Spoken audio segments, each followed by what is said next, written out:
and to speak more about Big Ramy Mamdouh El-Sbaye. The guy's an absolute beast, and this was definitely him at his best. His conditioning was very, very good. It wasn't groundbreaking. I wouldn't say it was like crazy conditioning like Ronnie Coleman or Phil at his best or many other people, but it was amongst the best at this show. And it was definitely the best that we've seen from him since 2016 when he worked with Chris Aceto, who had him looking great at the at that Olympia. In 2016, he was flat at prejudging, but he looked amazing at finals. I think that was his best Olympia showing, really, to date until this show. And he looked great at the post-2016 Olympia tour. He looked incredible. But this was probably him at his best. It was a little bit downsized for him at 290 pounds, still the most massive guy on the stage. And, when you're that big and you have good conditioning, as he did, you're very hard to beat. It's really difficult to combat that sort of wow factor that a mass monster like that has. So, yeah, he was very, very impressive at both prejudging and finals, and I'll get into that very shortly. When it comes to the prejudging scoring, I think it was very good. I can't really find any fault in it. Though I disagreed with William. I would have had William ahead of Hadi, but it wasn't crazy. So I can not find fault or call it controversial or anything. The placings of Ramy first, Phil second, Brandon third, Hadi fourth, and William fifth at the end of prejudging. Now, when it comes to finals, that's where my opinion of what I saw, it was different than what the judges saw. At finals, they had Ramy in first, solidly, and Brandon in second. Phil in... Sorry, that's not true. I'm lying to you. They had four finals scoring for that night. Now, you can look at the scorecard here. Ramy was first that night. Hadi was second. He jumped from fourth to second. Brandon was third. Phil was fourth. And William stayed at fifth.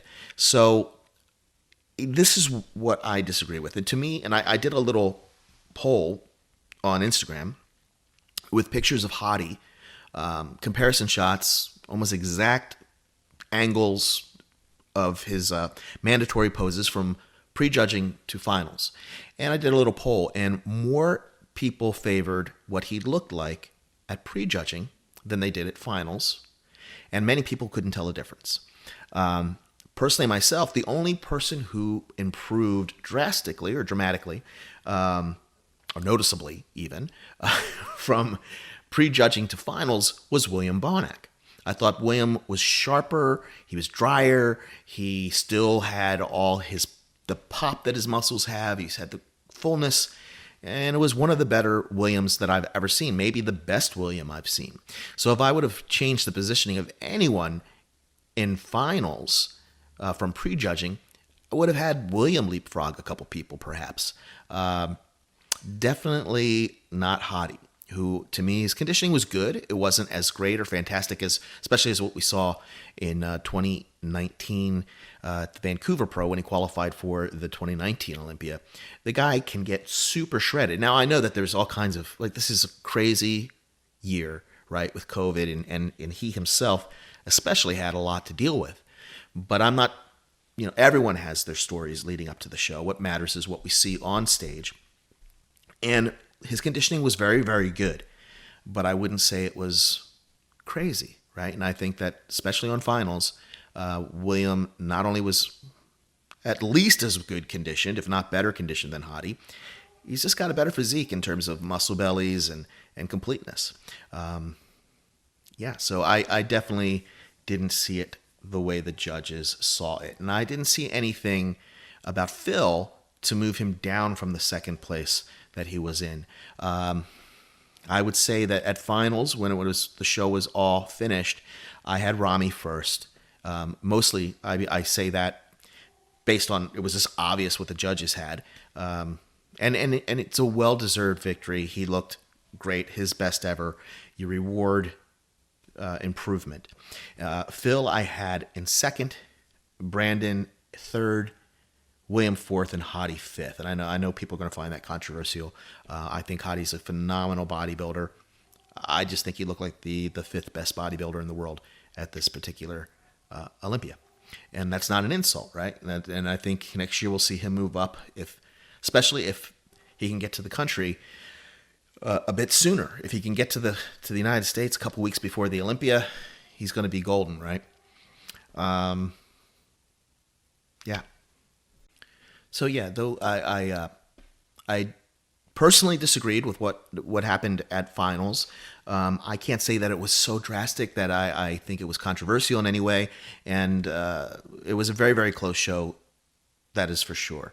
I think the judges really they just switched things up a little differently than I did for finals, and I think they did a great job in terms of not just this particular division, but all of the divisions. They did an excellent job. There were some things I disagreed with about in a couple other divisions, but again, minor disagreements, and definitely I think they're top fives in everything except perhaps bikini.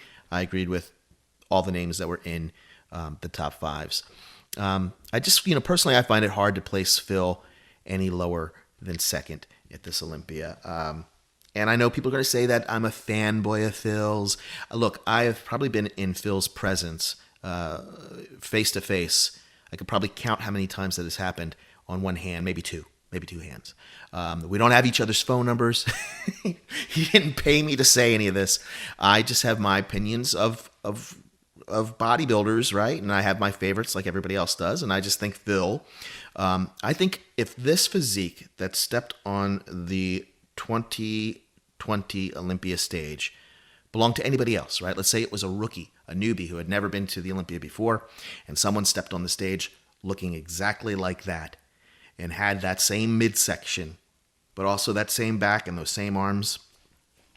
I think that guy would have placed no lower than second, and possibly could have been the first guy since Larry Scott to be the man to win his first Olympia, right? That's never happened before. Larry Scott was the first guy because it was the first Olympia. Someone had to be first, but no one since that time has ever won their first Olympia. And this person possibly could have, but it's Phil Heath. And so Phil Heath isn't competing with just the guys on stage. He's competing with Phil Heath of 2011, 2013, 2016, and every other Phil Heath. And that's unfortunate, but I think whether he's done or not, that's going to be for him to decide. And I think he hasn't decided yet. So I think that's exciting. There's still possibilities. Whether you consider him the greatest of all time, I certainly consider him one of the top two bodybuilders of all time at the very least. Unless you are just basing your opinions on your feelings about the person as opposed to their physique and their accomplishments, you got to consider the guy top five in history. If you don't, you don't know bodybuilding. And that's not me being egotistical and saying that I know it and you don't. It's just me being truthful and saying I'm being honest. And I hope everybody else is too, and realizes that this guy, he has placed in the top three of the Olympia 11 times. And there's no other bodybuilder in the history of the sport who has done that. No one has been top three 11 times. And for him, 11 consecutive times. Of course, he didn't do 2019, but for his 11 last Olympias, he was in the top three. And 7 of those times, he won the contest. So, history, I think, will remember those facts and will shine on Phil Heath, whether or not the Monday morning quarterbacks will shine their opinions on him. As far as Big Ramy goes, I think he has got to be considered a deserving champion. He's Mr. Olympia. He won the show, and he did so by beating the reigning Mr. Olympia, Brandon Curry. Both men were at, in my opinion, their best ever, and he came out on top. and he is the champion, and I think he should be celebrated as such, and will be. Next year was going to be really exciting for him. He's going to see new challenges. A lot of big guys will be coming on back to the stage. We'll see Akeem Williams back. We'll see the return of Ruli Winkler, hopefully, and hopefully Steve Kuklo will find his way on the Olympia stage. So we'll see these big dudes compared to Big Ramy, and that should be pretty exciting. Also, of course, Sergio Oliva Jr. will hopefully be making his return to the Olympia stage. A dynamic performer who I think, man, this guy, if he gets it right, he could definitely be a multiple-time Mr. Olympia himself. And, of course, hopefully we'll see the return of 7-time 212 Olympia champion Flex Lewis, who this year, of course, had a step down. He was invited to perform at this Olympia, but due to medical reasons, he did not, and he seemed very healthy and in good spirits at the Olympia. It was great to see him. What a great champion he is, and hopefully we will be seeing him on stage at the Olympia next year. And I think that'll wrap up my review of this year's Men's Open Bodybuilding Mr. Olympia. I'm sure not everyone's going to agree with my opinions here, and that's cool. I don't expect everyone to agree with them. And I'm not even saying my opinions are right. It's just how I viewed the show. Everyone is going to have their own take on things. I just hope that everyone can, have opinions that are informed, educated, and based on what they actually see, as opposed to what they're told to think. Again, I'm not telling anyone what to think or what is right and what is wrong. In history, you'll show it's the judges who are right? That's who has written history, and Big Ramy has made history. He is the 16th Mr. Olympia, and he brings this sport into a new era, perhaps, if he can continue to look as good as he looked, and perhaps even improve. The things that he can improve that will ensure a long reign will be to improve his proportions a little bit, bring the quads into proportion with his upper body, or perhaps just increase the size of his upper body. That's incredible to think that he could possibly do that. And just to maintain his conditioning and perhaps even improve his conditioning from what we saw this year. He could have a very, very long reign indeed. So I want to say thank you very much for tuning in.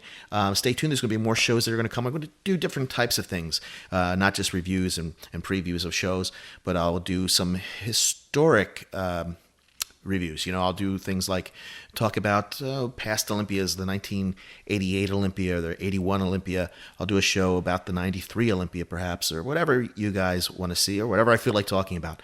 But most exciting to me is I'll be doing some interview shows. I already have some legends actually lined up to come on the show, and I'm really excited about it. And I hope that you are as well. So thank you. This is Michael Bryson, and I want to thank you for watching the This Is Bodybuilding Podcast.